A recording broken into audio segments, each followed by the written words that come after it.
Aujourd'hui, nous allons apprendre quelques vérités pour discerner la volonté de Dieu. Tout de suite, après le générique.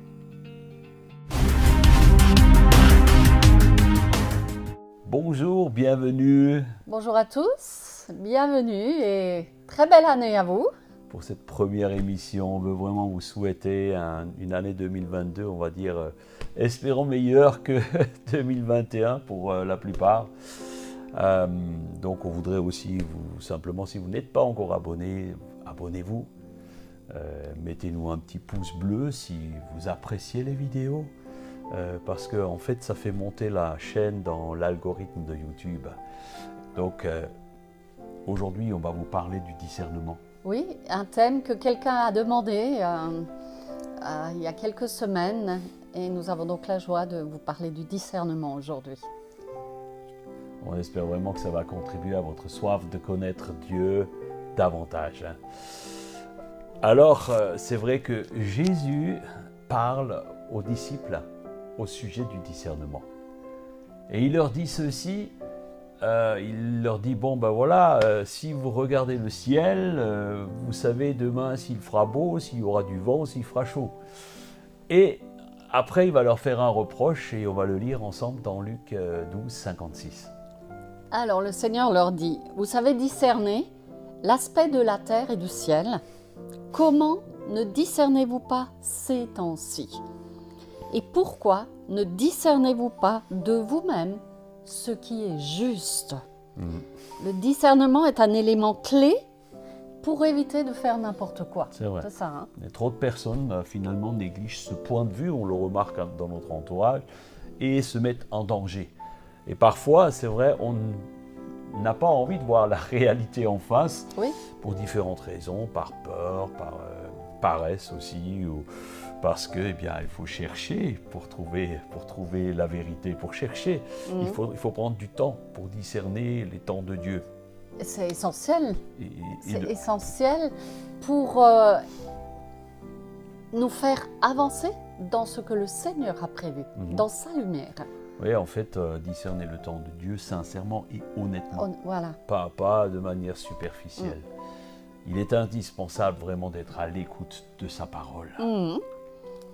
Et sa parole nous encourage, et il est dit dans le psaume 119 au verset 105, « Ta parole est une lampe à mes pieds et une lumière sur mon sentier. » Voilà la lumière de Dieu.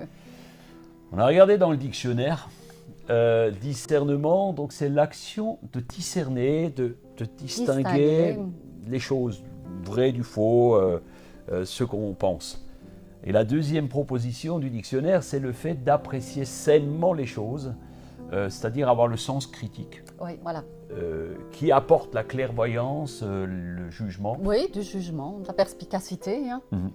Et on peut voir le contraire, en fait, qui est un aveuglement total, la confusion, et je dirais, quand on a les yeux voilés, en fait. C'est ça. Alors, comprendre tout d'abord ce qu'est le discernement est important.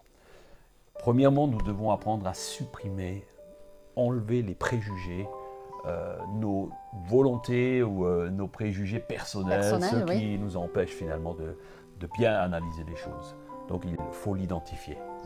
Alors, il ne faut pas s'attarder non plus sur les sentiments et impressions personnelles. Parce que nos sentiments, on en a déjà parlé, et je crois que pasteur Mamadou Karambéry en parle aussi, nos sentiments mentent. Nos sentiments. Le sentiment souvent. Il ment souvent, voilà. Donc nous voulons nous concentrer sur deux choses pour discerner la volonté de Dieu. C'est premièrement les préjugés que nous avons acquis à travers les filtres, et deuxièmement nos sentiments. Donc chercher la volonté de Dieu en communion avec le Saint-Esprit est absolument indispensable. Voilà. L'Esprit et la volonté de Dieu sont toujours en accord. Et c'est le témoignage rendu au sujet de Jésus. Amen. Et nous allons lire dans 1 Jean 5, 5, il est dit « Qui en effet triomphe du monde ? Celui-là seul croit que Jésus est le Fils de Dieu. Celui qui est venu par l'eau et par le sang, c'est bien Jésus-Christ. Il n'est pas passé seulement par l'eau du baptême, mais outre le baptême, il est passé par la mort, en versant son sang. Et c'est l'Esprit qui lui rend témoignage, car l'Esprit est la vérité. Ainsi, il y a 3 témoins, l'esprit, l'eau et le sang. Et les 3 sont d'accord. On voit ici que l'esprit rend témoignage de Christ. Oui. Et c'est au travers finalement les lunettes du Saint-Esprit que nous pouvons considérer les circonstances spirituelles, et il nous faut prendre du temps pour cela. Donc on voudrait vous inviter ici à relire l'évangile de Luc. Chez vous, vous le lisez tranquillement, vous mettez la vidéo en pause maintenant, c'est une option, ou vous le relisez après et vous réécoutez finalement la vidéo une deuxième fois, c'est possible aussi. C'est aussi une option. Donc Luc 4, 1 à 13. Voilà. En fait, c'est le passage, vous savez, où Jésus entre dans le désert. Il est poussé par l'esprit. Ouais. Il est poussé dans un temps de jeûne, de prière. Et il était rempli de l'esprit. Donc là, il a résisté pendant ce temps de 40 jours de jeûne dans le désert aux tentations. Finalement, à la fin, au dernier moment où il était le plus faible, le malin est venu le tenter. Et en fait, il était soutenu par le Saint-Esprit de Dieu. Avoir résisté au malin, il en ressortira rempli. Amen. Le discernement des choses pour résister aux tentations en a été un élément indispensable. Alors, comment a-t-il fait?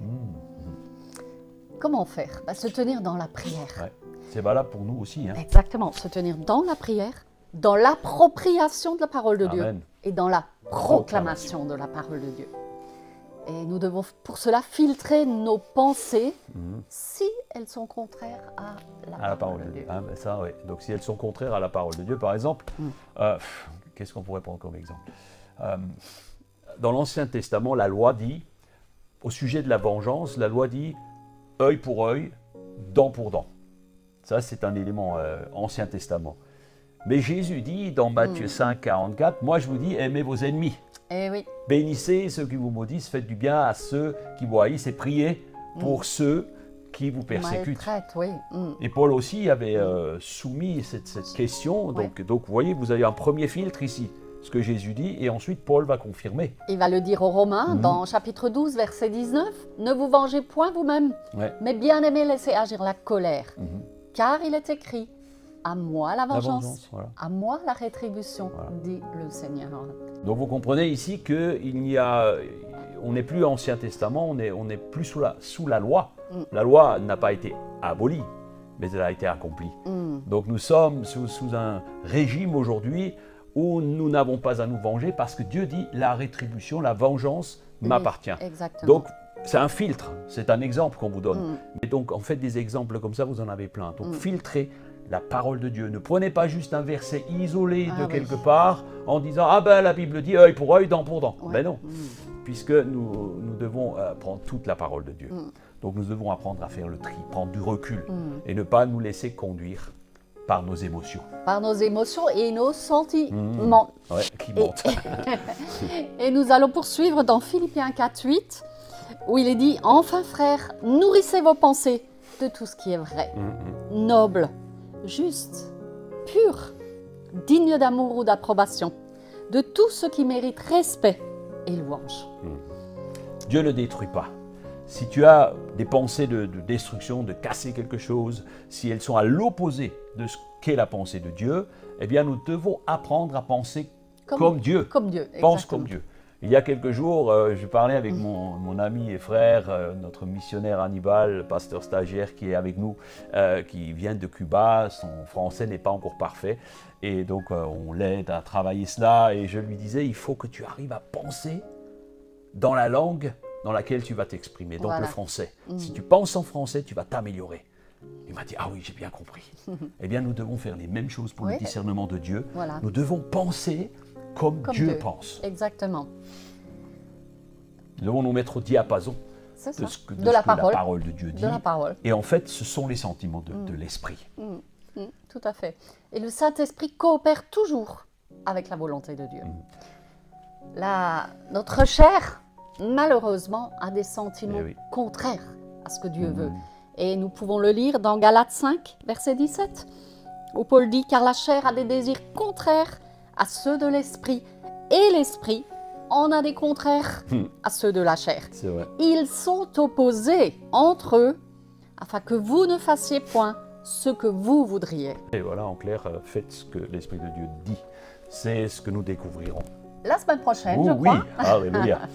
Nous voulons discerner ce qui vient de notre âme Et de ce qui vient de Dieu. Donc ne manquez pas l'épisode suivant. C'est super important. Et maintenant, on vous propose quelques instants de prier. Alléluia. Oh Père, apprends-nous à être honnêtes envers nous-mêmes, mais aussi envers toi. Que notre âme soit toujours en accord avec notre esprit, dans notre intérêt, en accord avec ton esprit, afin que ta volonté, Dieu, s'accomplisse dans nos vies. Que tout au long de cette année, nous puissions aligner notre cœur et notre volonté Alléluia. à la tienne, afin que ta volonté s'accomplisse pour chacun de nous, ceux derrière les écrans. Que tout au long de cette année 2022, ils puissent grandir en toi et être enrichis par toi et par ta parole. Alléluia. Au nom de Jésus. Amen. Amen. Ah, waouh! J'espère que vous avez déjà saisi quelques éléments. On se retrouve la semaine prochaine. À mardi matin, à 7h30, avec un petit café. Prenez soin de vous. Prenez soin de votre âme et n'oubliez pas, on vous aime. À bientôt. Ciao. Bye.